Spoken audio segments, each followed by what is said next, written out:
Baik, bismillahirrahmanirrahim. Assalamualaikum warahmatullahi wabarakatuh. Perkenalkan, saya Ria Inayah Aulia Paletari dengan NIM 21070150025 dari kelas I. Pada kesempatan ini saya akan memaparkan materi yang telah disampaikan pada beberapa pertemuan sebelumnya dalam mata kuliah Pendidikan Agama Islam. Langsung saja, yaitu tentang bagaimana pendidikan agama diajarkan di perguruan tinggi. Konsep dan belajar di perguruan tinggi negeri itu yang pertama, membina potensi manusia sehingga penyelenggaraannya dilakukan secara komprehensif. Lalu selanjutnya, program mata kuliah mahasiswa diselenggarakan dengan terkendali. Manusia dasar pertimbangan pelaksanaan pendidikan. Selanjutnya, pengembangan kualitas berpikir paling utama. Buku-buku klasik adalah sumber utama belajar. Lalu, pendidikan untuk mencegah atau memberantas fasisme. Yang ketujuh, gradebook wajib diberikan kepada mahasiswa dan gradebook sebagai kunci pemersatu pikiran bangsa. Yang terakhir, jadwal pemberian gradebook dilakukan di tahun awal-awal perkuliahan. Kita lanjut pada cara belajar di perguruan tinggi itu. Yang pertama itu bisa dilakukan dengan membuat catatan, belajar sendiri, mengembangkan pengetahuan, belajar dari banyak sumber, dan tetap rileks. Terus, mengapa pendidikan agama Islam diajarkan di perguruan tinggi? Pendidikan agama Islam diajarkan dalam perguruan tinggi didasarkan pada Undang-Undang Nomor 12 Tahun 2012 yang menyebutkan bahwa kurikulum pendidikan tinggi mewajibkan untuk membuat dalam hal ini wajib memuat mata kuliah agama, Pancasila, kewarganegaraan, dan bahasa Indonesia. Selain itu, tertulis berdasarkan keputusan Menteri Pendidikan Nasional dalam nomor 232 Undang-Undang 2000 dan nomor 45 Undang-Undang 2002. Baik, kita lanjut. Pendidikan agama Islam memperhatikan pembentukan pribadi yang berakhlak mulia dan tidak hanya memberikan pengetahuan saja, tetapi juga merealisasikan hal tersebut ke dalam bentuk kegiatan keagamaan. Pendidikan agama Islam diajarkan di perguruan tinggi memiliki dua pendapat. Yang pertama, mahasiswa harus dibekali materi pendidikan agama Islam yang banyak. Dosen harus memberikan materi pembelajaran agama dengan luas dan mendalam. Lalu pendapat yang kedua, mahasiswa tidak perlu dibekali materi keagamaan yang banyak. Dosen cukup memberikan materi yang paling dasar dan intinya saja.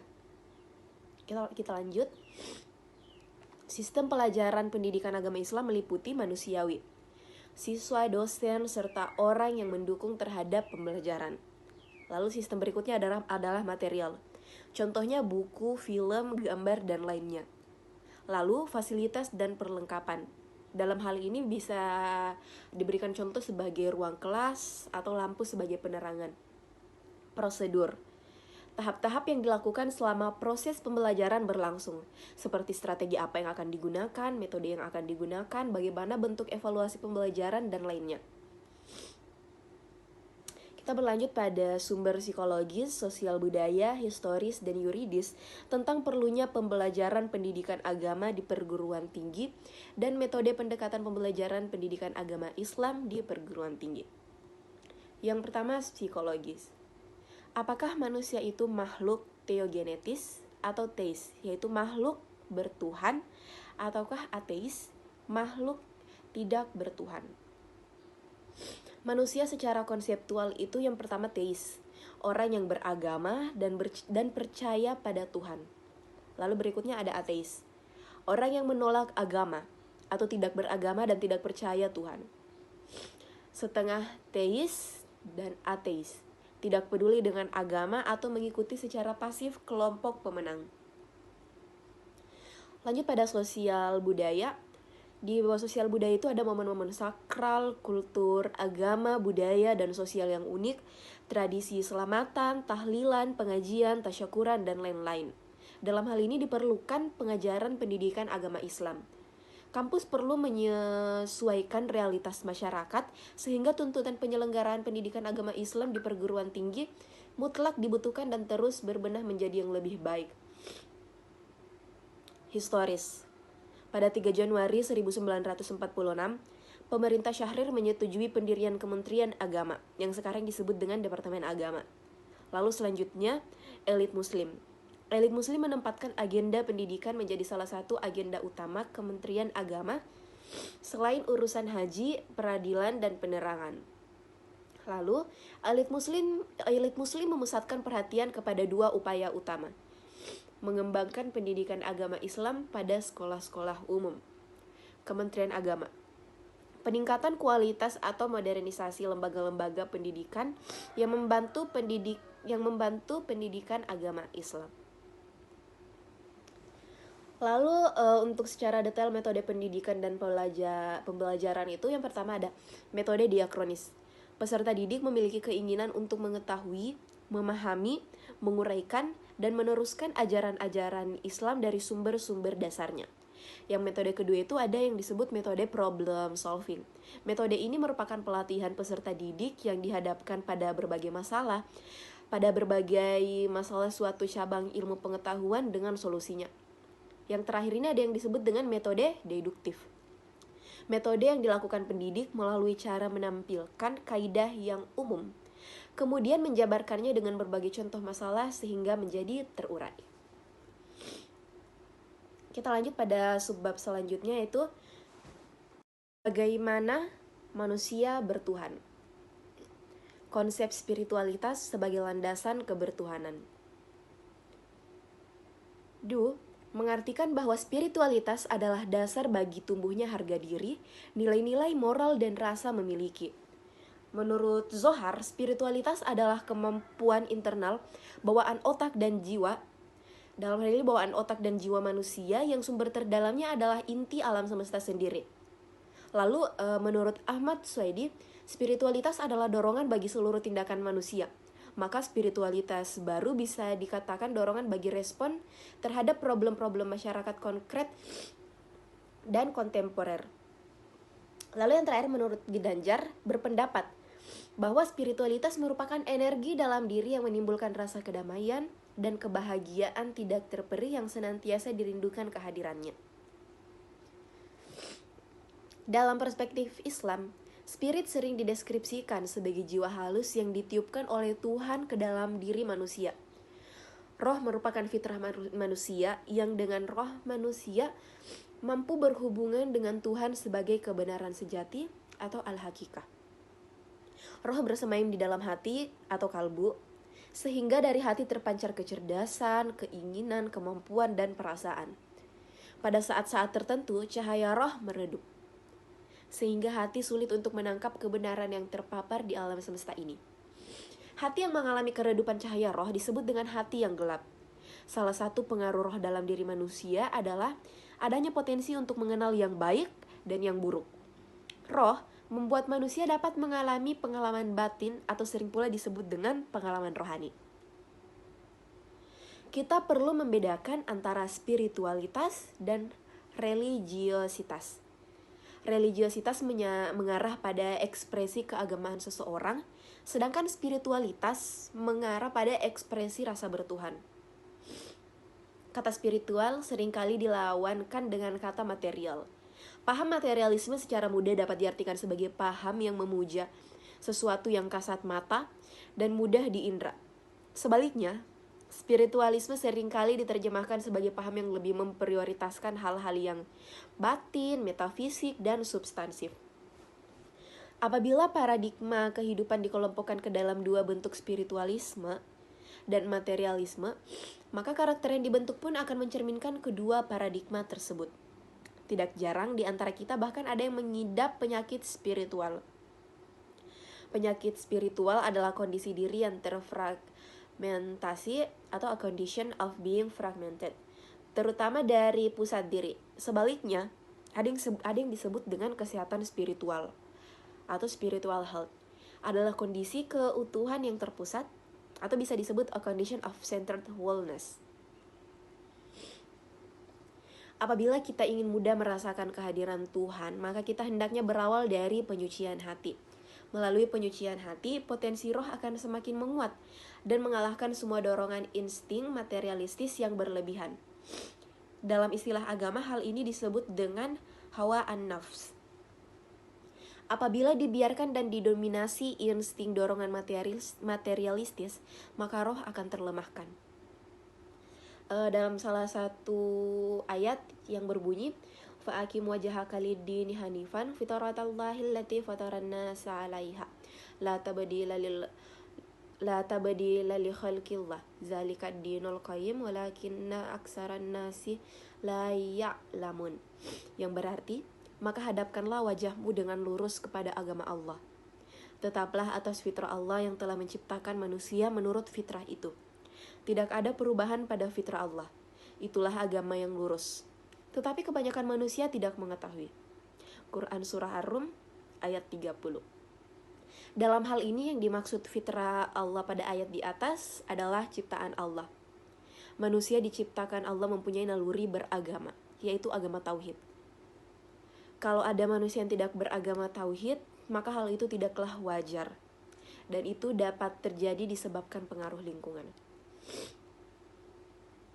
Alasan manusia memerlukan spiritualitas. Meskipun dalam kehidupan modern ini, banyak orientasi yang lebih menekankan tentang aspek fisik material, dan telah menjadikan aspek keberagaman spiritualitas mulai terpojokkan. Perbandingan antara dunia dan akhirat bisa diukur dengan seseorang yang mencelupkan jari tangannya ke dalam air laut. Lihatlah seberapa banyak air yang didapatkan di jari tangannya itu. Hadis riwayat Ibnu Majah dari Al-Mustawrid. Maslow, sebagaimana dikutip oleh Jalauddin Rahmat, menyatakan bahwa ketenangan dan kedamaian merupakan kebutuhan masyarakat yang paling penting. Adapun menurut Carl Gustav Jung, manusia modern mengalami keterasingan diri dari diri sendiri dan lingkungan sosial, bahkan merasakan keterasingan diri dari Tuhan. Hilangnya realitas ilahi ini bisa mengakibatkan timbulnya gejala psikologis, yakni adanya kehampaan spiritual, satu kebutuhan vital yang hanya bisa digali dari sumber wahyu ilahi. Akibat dari permasalahan tersebut, maka tidak heran banyak dijumpai orang yang gelisah, bahkan stres karena kehilangan orientasi hidup. Allazina amanu wa tatma'innu qulubuhum bizikrillahi ala bizikrillahi tatma'innal qulub. Yang berarti, orang-orang yang beriman dan hati mereka menjadi tentram dengan berzikir mengingat Allah. Ingatlah, hanya dengan mengingat Allah hati menjadi tentram. Quran Surah Ar-Ra'd ayat 28. Lalu beralih ke sumber psikologis, sosiologis, filosofis, dan teologi tentang konsep ketuhanan. Dalam bahasa Indonesia, kata Tuhan merupakan terjemahan dari kata Lord dalam bahasa Inggris, Signor dalam bahasa Latin, Senhor dalam bahasa Portugis, dan Maulaya atau Sayyidi dalam bahasa Arab. Kosakata tersebut berarah pada makna Tuan. Dalam aspek psikologis, saya akan menyebutkan satu saja, yaitu ada dua perspektif yang berbeda tentang potensi bertuhan, yaitu perspektif spiritual dan neuroscience. Kita berlanjut pada aspek selanjutnya, yaitu aspek sosiologis. Saya juga hanya akan menyebutkan satu. Sosiologi agama merupakan cabang ilmu sosiologi yang mempelajari secara khusus masyarakat beragama. Objek dari penelitian sosiologi agama adalah masyarakat beragama yang tidak memiliki kelompok-kelompok keagamaan. Sosiologi memandang agama tidak berdasarkan teks keagamaan. Dalam hal ini yang dimaksud adalah baca kitab suci atau sejenisnya, tetapi berdasarkan pengalaman konkret pada masa kini dan masa lampau. Lalu aspek filosofis, terdapat 3 argumen filsafat untuk menjelaskan hakikat Tuhan sehingga kita diharuskan bertuhan. Yaitu yang pertama, dalil al-hududs, dalil al-imkan, dan dalil al-inayah. Argumen pertama diperkenalkan oleh Kindi, yang kedua oleh Ibnu Sina, dan yang ketiga diperkenalkan oleh Ibnu Rushdi. Lalu aspek teologis. Dalam perspektif teologis, masalah ketuhanan, kebenaran, dan keberagaman harus dicarikan penjelasannya dari sesuatu yang dianggap sakral dan dikultuskan karena dimulai dari atas, yaitu dari Tuhan sendiri melalui wahyunya. Baik, lalu materi selanjutnya terkait bagaimana manusia bertuhan. Manusia tidak sepenuhnya mampu membayangkan atau mempersepsi hakikat Tuhan. Manusia hanya mampu merespon dan mempersepsi tajalli Allah. Dari interaksi antara manifestasi Tuhan dan respon manusia, lahirlah keyakinan tentang Tuhan.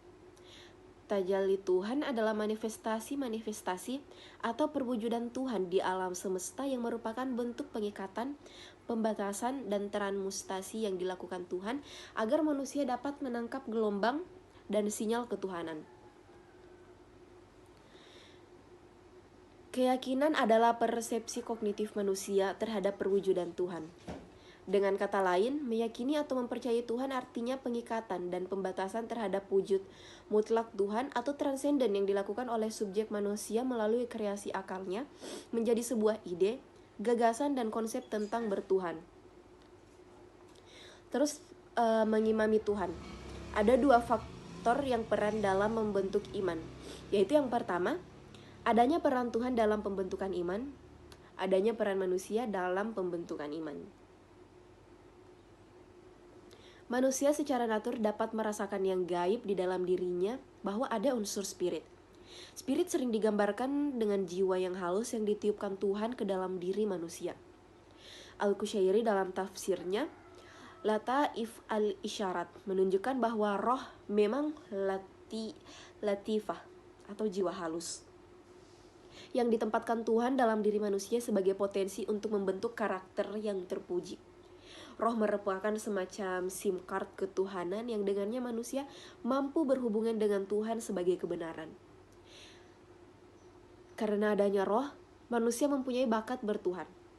Artinya, rohlah yang membuat manusia mengenal Tuhan sebagai potensi bawaan lahir. Dengan adanya roh, manusia mampu merasakan dan meyakini keberadaan Tuhan dan kehadirannya dalam setiap fenomena di alam semesta ini. Pemaknaan tentang kesejatian hidup dan kehidupan yang holistik, komprehensif, dan empatik, agar manusia dapat membangun kehidupan yang damai, aman, penuh kasih, dan sejahtera. Ketiga hal itu akan tercapai oleh mereka yang memiliki kesadaran dan kecerdasan spiritual. Karena kesadaran ini merupakan visi ilahi yang dikaruniakan kepada orang-orang pilihannya. Visi ilahi inilah yang saat ini dibutuhkan oleh umat manusia sehingga setiap tindak tanduk dan sikap perilaku manusia didasari dengan semangat kecintaan kepada Tuhan sebagai manifestasi kebenaran universal dan pengabdian serta pelayanan kepada sesama ciptaan Tuhan. Lalu dalam hal membangun dunia yang damai.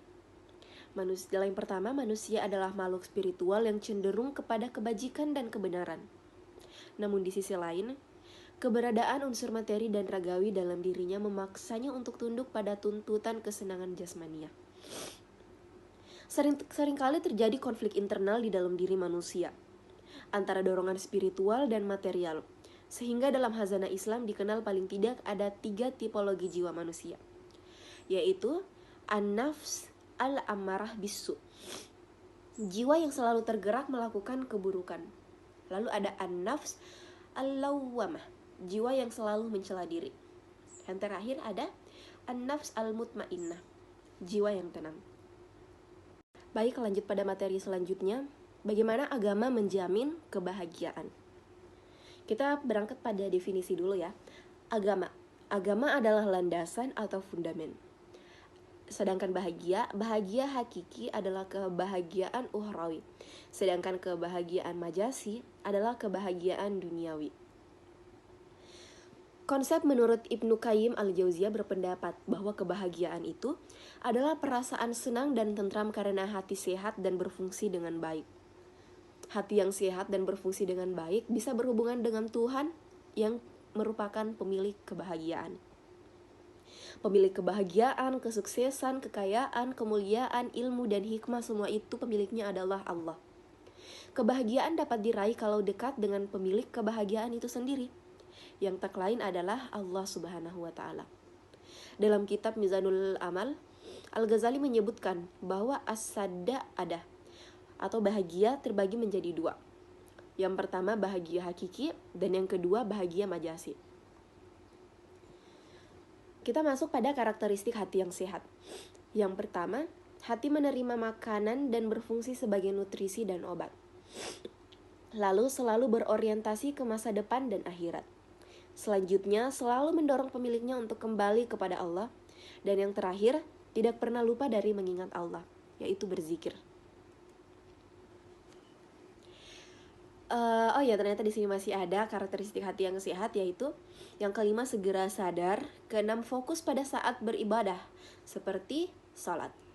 Yang ketujuh, tidak membuang waktu sia-sia. Yang ke-8, hati sehat.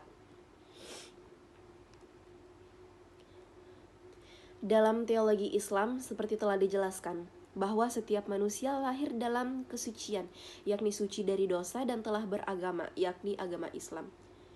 Tugas manusia adalah berupaya agar kesucian dan keimanan terus terjaga dalam hatinya hingga kembali kepada Allah. Inti agama Islam adalah tauhidullah. Kita masuk pada sumber historis, filosofis, psikologis, dan sosiologis tentang pemikiran agama sebagai jalan menuju kebahagiaan. Kalau dari sumber historis, mencari Tuhan sama artinya dengan mencari kebenaran, dan kebenaran bisa ditemukan saat ada keserasian antara akal dan wahyu. Sumber filosofis, seandainya agama tidak pernah ada, maka tentu manusia tidak akan ada bedanya dengan hewan. Sumber psikologis, manusia merupakan makhluk rohani, dan karena itu manusia membutuhkan ketenangan jiwa dan kebahagiaan. Lalu sumber sosiologis, selain sebagai makhluk rohani, manusia di dalam Al-Quran juga dikatakan sebagai makhluk sosial. Di antara argumen tentang tauhidullah sebagai satu-satunya model beragama yang benar, ada beberapa surah yang menyebutkan hal yang sama, yaitu Quran surah Asy-Syura ayat 11, Quran surah Ali Imran ayat 59, dan Quran surah Al-Baqarah ayat 260, lalu ada Quran surah Al-Anbiya ayat 22, Quran surah Al-Hajj ayat 73. Selain dari konsep teologi, kita dapat membuktikan tauhidullah sebagai satu-satunya model beragama yang benar melalui konsep ibadah dan muamalah atau kehidupan sehari-hari kita. Materi selanjutnya, mengintegrasikan iman, Islam, ihsan dalam membentuk insan kamil. Konsep dari urgensi iman, Islam, dan ihsan dalam membentuk ihsan kamil. Yang pertama itu ada hakikat Islam. Kata Islam berasal dari bahasa Arab, adalah bentuk masdar, mengandung makna sejahtera, tidak cacat, selamat. Seterusnya kata salm dan silm mengandung arti kedamaian, kepatuhan, dan penyerahan diri. Secara istilah, Islam memiliki pengertian, yaitu sikap penyerahan diri, kepasrahan, ketundukan, dan kepatuhan. Seorang hamba kepada Tuhannya dengan senantiasa melaksanakan perintahnya dan menjauhi larangannya, demi mencapai kedamaian dan keselamatan hidup baik di dunia maupun di akhirat. Hakikat iman. Kata iman berasal dari bahasa Arab, yaitu bentuk masdar yang mengandung beberapa arti, yaitu percaya, tunduk, tentram, dan tenang. Imam Al-Ghazali memaknainya dengan kata tasdik yang berarti pembenaran. Pengertian iman adalah membenarkan dengan hati, diikrarkan dengan lisan, dan dilakukan dengan perbuatan. Iman secara bahasa berasal dari kata asmani yu'minu limanan, artinya meyakini atau mempercayai. Lalu hakikat ihsan. Ihsan berasal dari bahasa Arab dari kata kerja fi'il, yaitu perbuatan baik. Setiap perbuatan yang baik yang nampak pada sikap jiwa dan perilaku yang sesuai atau dilandaskan pada akidah dan syariat Islam disebut ihsan. Lalu hakikat insan kamil. Konsep insan kamil menurut Al-Quran dan hadis Nabi Muhammad SAW disebut sebagai teladan insan kamil, atau istilahnya populer di dalam Quran surah Al-Ahzab ayat 21. Sesungguhnya telah ada pada diri Rasulullah itu suri teladan yang baik bagimu, yaitu bagi orang yang mengharap rahmat Allah dan kedatangan hari kiamat, dan dia banyak menyebut Allah. Insan kamil adalah manusia dengan sifat-sifat yang lebih mulia dibandingkan dengan manusia kebanyakan, yang keimanannya sudah mencapai tingkat yakin dan menyerahkan semuanya kepada Allah Subhanahu wa Ta'ala. Menurut Ibnu Arabi, ada dua tingkatan manusia dalam mengimami Tuhan. Pertama, tingkat insan kamil. Yang pertama itu ada tingkat insan kamil. Mereka mengimani Tuhan dengan cara penyaksian. Kedua, manusia beragama pada umumnya. Mereka mengimani Tuhan dengan cara mendefinisikan. Dalam konsep iman, Islam, ihsan, dan insan kamil, setiap orang mempunyai konsep atau persepsi mengenai term-term ini. Banyak orang yang beranggapan bahwa iman adalah percaya. Term ihsan dan insan kamil mungkin merupakan dua term yang relatif asing atau kurang diketahui oleh kaum muslimin. Ibnu Taimiyah mengatakan bahwa di dalam sikap ihsan sudah terkumpul di dalamnya iman dan Islam. Oleh karena itu, orang yang bersikap ihsan itu lebih istimewa dibandingkan orang-orang mukmin yang lain, dan orang yang mukmin itu juga lebih istimewa dibandingkan muslim yang lain. Yang tadi saya paparkan itu merupakan alasan iman, Islam, dan ihsan dalam membentuk insan kamil. Selanjutnya ada bagaimana membangun paradigma Qur'ani. Secara etimologis, paradigma dari bahasa Yunani, para dan digma. Para mengandung arti di samping, di sebelah, dan keadaan lingkungan. Digma berarti sudut pandang, teladan, arketif, dan ideal. Sehingga paradigma adalah cara pandang, cara berpikir tentang suatu realitas. Adapun secara terminologis, paradigma adalah cara berpikir berdasarkan pandangan yang menyeluruh dan konseptual terhadap suatu realitas atau suatu permasalahan dengan menggunakan teori-teori ilmiah yang sudah baku, eksperimen, dan metode keilmuan yang bisa terpercaya. Lalu paradigma Qur'ani, cara pandang dan cara berpikir tentang suatu realitas atau suatu permasalahan berdasarkan Al-Quran. Alasan paradigma Qur'ani sangat penting bagi kehidupan modern. Dengan pendekatan ini, Al-Quran dibagi menjadi dua bagian, yaitu bagian mengenai konsep-konsep dan bagian mengenai kisah-kisah dan amsal, perumpamaan. Pendekatan sinetik memandang pengembangan archetype dari sisi pesan moralnya yang bersifat abadi dan universal, bukan segi peristiwa-peristiwa historisnya dan bukan segi bukti empirisnya. Lalu ada pendekatan analitik yang memandang ayat-ayat Al-Quran sebagai pernyataan normatif yang harus dianalisis dan diterjemahkan pada level yang objektif. Ini berarti Al-Quran harus dirumuskan dalam bentuk konstruk teoritis.